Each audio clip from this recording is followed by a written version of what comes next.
రాస్తున్నారు. ఆబ్దికం నాడు భోక్తలకు ఎలా వడ్డించాలి అని అడుగుతున్నారు. సాధారణంగా మనకి భోజనం చేసేటప్పుడు కంచం కానీ పళ్ళెం కానీ విస్తరి కానీ ఏదైనా సరే దాంట్లో ఏదో ఒక పదార్థం వెయ్యందే అన్నం పెట్టరు. అన్నం ఆఖరణ పెట్టాలి. ఖాళీగా ఉన్న దాంట్లో అన్నం పెట్టకూడదు.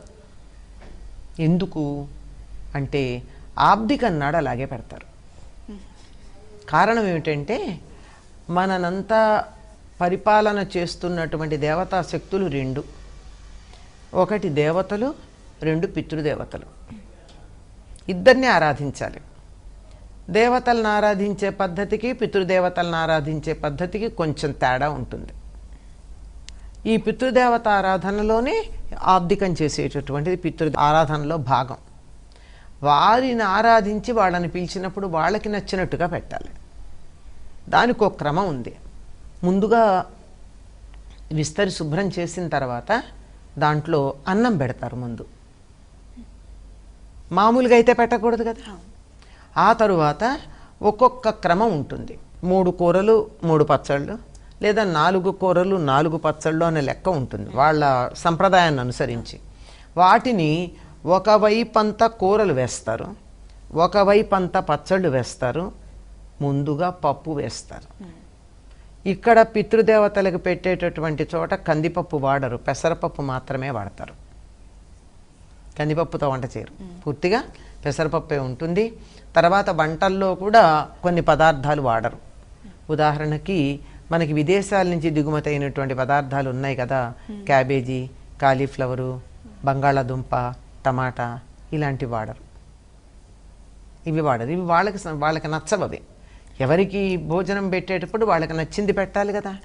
ఆ తరువాత వారికి గారెలు బూరెలు పక్కన పెట్టి పరమాన్నం, బియ్యంతో చేసినటువంటి పరమాన్నమే, పరమాన్నాన్ని కూడా అక్కడ పెట్టి నెయ్యి ఒక దొప్పలో పెడతారు.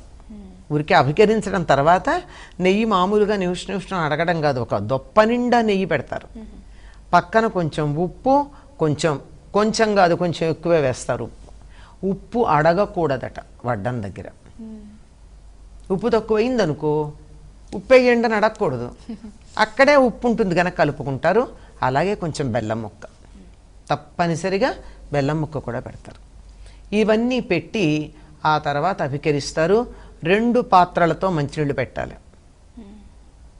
ఒకటి తాగడానికి, ఒకటి ఒకవేళ ఏదన్నా ఇలా అనుకున్నట్టయితే మంచినీళ్ళు తాగిన తర్వాత ఇటు జరిగితే చెయ్యి కడుక్కోవడానికి, ఇందులోంచి నీళ్ళు అందులో పోసుకోవడానికి 2 పాత్రలతో నీళ్లు పెట్టాలి. ఇవి ప్రత్యేకంగా చెప్పేటటువంటి పద్ధతులమ్మా. ఈ నియమం చాలామందికి తెలియదు.